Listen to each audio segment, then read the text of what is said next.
Colossians chapter 4, verse 6. Let your speech be always with grace, seasoned with salt, that ye may know how ye ought to answer every man. Call Allah, Yahweh, Ba'ashem Yahushai, Ba'ashem Kakadash, Shalom to the elect and the remnant of the children of Israel. My name is Brother Daniel Allah from the prophets in Babylon. Double honors to the teachers and the head apostles of the great millstone rule well. Peace and salutations to the Alchemy pushing out this work with truth and sincerity. Also, barakatah to the Aqua for our listening as well. Just want to do this quick hit of let your speech be always with grace, seasoned with salt.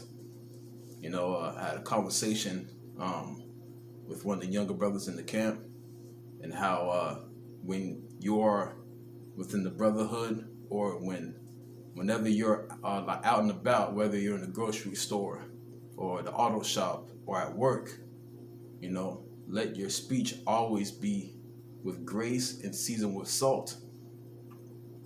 All right, like let it not be bitter. Especially the people of this world. We're entering into some harder times, to where the vibration is shifting. Esau, Edom, the so-called white man's kingdom is falling apart, and everybody who's embedded within the system, they are under a high level of stress. There's been articles of people losing their like food assistance, like food assistance, like food stamps. There's so much lawlessness going on in certain states. Like food prices are rising, gas prices are rising, etc. And there's rumors of wars going on, of World War III. And also the transition of the dollar. The paper money is going to be obsolete very soon. And it's transitioning to the digital dollar. So sooner or later, it's going to be an economic collapse. So we had to move circumspectly. We had to move very wise to be incognito in these last days. So I'm going to repeat that precept again. Colossians chapter 4, verse 6. Let your speech be always with grace, seasoned with salt, that ye may know how ye ought to answer every man. All right, and even in the highways and hedges, or people within the comment board on your YouTube channel, let it be seasoned with salt. And if they are scoffers and mockers, you correct them through scripture, man, and not out of emotion, and if they continue to be scoffers and mockers, or continue to be ignorant, you put them away, or you block them on social media, man. So this is a commandment in the book of in the book of Colossians, man, because we are under the grace period. So let your speech be always with grace. All right, seasoned with salt. So make sure it's full. It's full. It's not half or bitter. Make sure it's straight to the point, etc. And I'm gonna grab that precept in Sirach 32. Continuing, that ye may know how ye ought to answer every man. Because as the saying goes, when I was told at an early age, you can't control what people say to you, but you can control what you say to that person. All right. And also the scripture says in Romans chapter 12, verse 18, it says, if it be possible, as much life in you, live peaceably with all men. All right.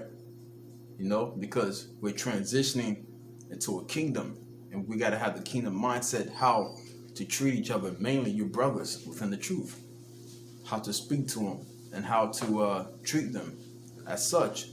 You treat others the way you want to be treated. All right.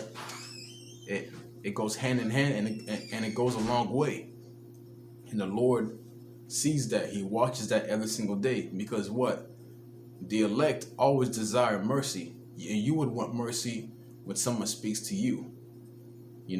So have mercy when you speak to that individual. Well, whether within your brotherhood or those who are outside the brotherhood. All right? Let me get that precept in Sirach. Because there's a certain tone, like, because, everybody has different spirits, man.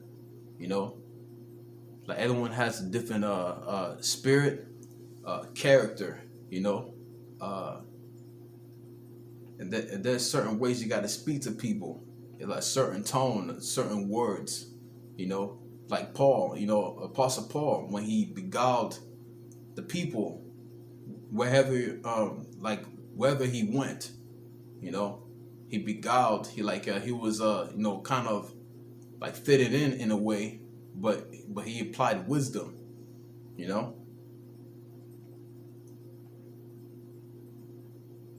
Let me see.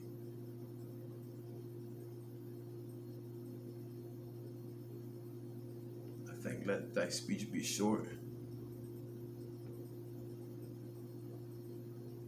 Let thy speech be short.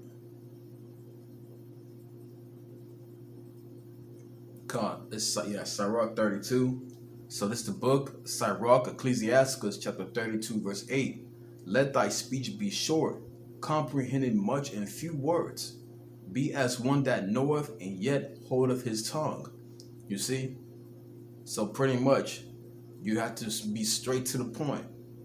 Explain it as simple as possible, All right? And it says, be as one that knoweth and yet holdeth his tongue. So if you know a certain thing, that's beyond their, understanding, just keep it simple, Or if you know something of that individual, but you hold your tongue because you know how their spirit is or the amount of demons that they have, all right? And you don't want to trigger those demons depending on who it is. But, as the scripture says, if it's an individual within your brotherhood, open rebuke is better than secret love, I'm going to repeat the precept again. Sirach, Ecclesiasticus, chapter 32, verse 8. Let thy speech be short, comprehending much in few words. Be as one that knoweth and yet holdeth his tongue. All right? So it's simple. Okay? It's simple, man. Let me see. Another one. Because I was telling the young brother, like, how do you get in that predicament where everyone is turning against you and yelling at you and saying, get out my shop or get out my store? Like, why is the story so biased? Like, it's only on your side, but what did you do to trigger their demons? What did you say? How did you talk to them? How did you get in that predicament? You got to apply these scriptures, and these scriptures will save your life, man. Especially at the times that we're coming into, You got to learn how to barter or speak, or what the world calls it, the silver tongue. Okay? Which is also applying wisdom. All right? So, this is the book of Proverbs, chapter 15, verse 1. A soft answer turneth away wrath, but grievous words stir up anger. Okay? A soft answer turneth away wrath, but grievous words stir up anger. So, like I said, let thy speech be short. What the scripture says in Sirach 32:8, let thy speech be short, comprehending much. So, let your speech be short. Let it be soft. All right? Let it be seasoned with salt. Okay? A soft answer turneth away wrath, but grievous words stir up anger. So the English language that we're speaking in this captivity, all right, it's a so-called bastard language. All right, the English language is mixed up with different other languages, mixed with French, Latin, and Greek. All right, and other like etymologies, where certain words will originate from. All right, from different centuries. And etymology is it's pretty much the origin of the word, where it's originated. So the English language is just matched up with different other languages, and also a universal language. But in the kingdom, we're going to speak our pure language, which is ancient Hebrew, and that's going to be the universal language of the universe. All right, of the entire world, man.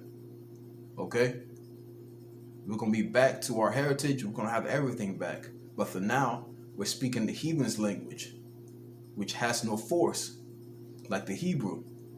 So when you cuss, so-called curse words can trigger people's demons. Okay? So-called curse words will trigger people's demons. All right? So that's why we don't get what's the word, man? Like, we don't trip when we say so-called cuss words. You know, as the scripture says, you know, like, though I be rude in speech, but not in knowledge. Let's bring it out. And this is Apostle Paul when he was in the church of Corinth, man. So this is the book of 2 Corinthians, chapter 11, verse 6. But though I be rude in speech, yet not in knowledge, but we have been thoroughly made manifest among you in all things. So Paul was a rough speaker. You know, he was rebuking his people, because the majority of these people in his epistles, which are letters to the churches, they were discontinued from their heritage. So when you see Gentile within the epistles, those were Hellenized Jews, and they were discontinued from the heritage, thinking that they were whatever region that they were from. They thought that they were of that nation because they were discontinued from their heritage. So therefore, he had to be rude in speech because they were hard-headed and stubborn and stiff-necked, still to this day. You know, 2 Corinthians 11 and 6, but though I be rude in speech, yet not in knowledge. So we're rude in speech, so-called, in the English language, yet not in knowledge. But we are not rude in knowledge. We are not ignorant in knowledge of the wisdom, knowledge, and understanding of these scriptures.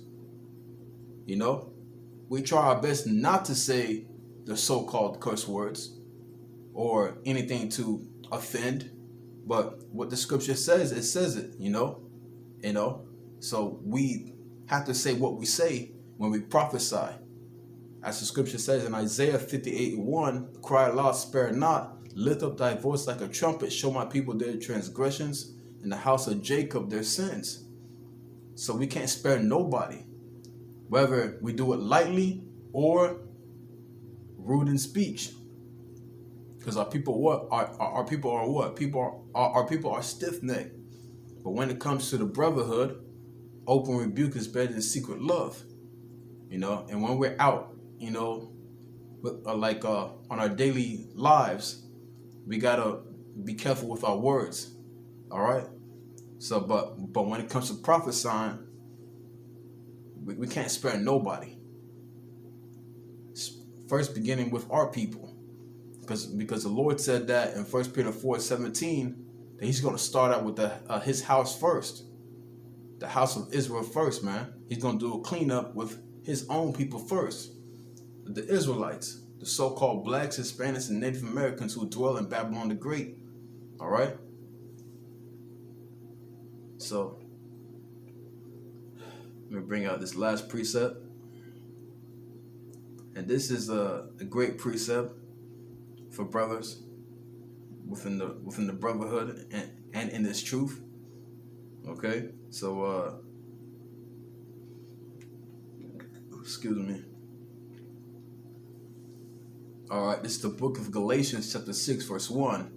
Brethren, if a man be overtaken in a fault, ye which are spiritual, restore such an one in the spirit of meekness, considering thyself, lest thou also be tempted.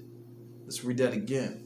Brethren, if a man be overtaken in fault, when there's a certain brother that's in fault, ye which are spiritual, which you are spiritual, ye which are spiritual, restore such and one in the spirit of meekness. So your job is to what? A soft answer turneth away wrath. So what I'm saying? Let your speech be seasoned with salt. Lead him back to the spirit. Don't let him be carnal. All right. Bring him back to the spirit of meekness. All right. And the word meek means to be humbled. All right. So bring him back. If he's angry and he's stressed and he's in fault, make sure you bring him back to the spirit of meekness. Okay. Restore such and one in the spirit of meekness, considering thyself, also considering yourself, you being the spirit of meekness this whole time. And it says, lest thou also be tempted. So if you get out of the spirit and he's out of the spirit, it's not gonna end well. Okay? So you got to do your best and apply scriptures to let your speech be always with grace, seasoned with salt, and lead them back into the spirit. Then he's gonna thank you, and you gain a brother. All right. And also, you can gain other people outside this truth for your benefit. As the scripture says, use the world, not abuse it. And that's what wisdom does. Wisdom is very powerful. Sophia in the Greek. The word wisdom in the Greek means Sophia. So she's a woman.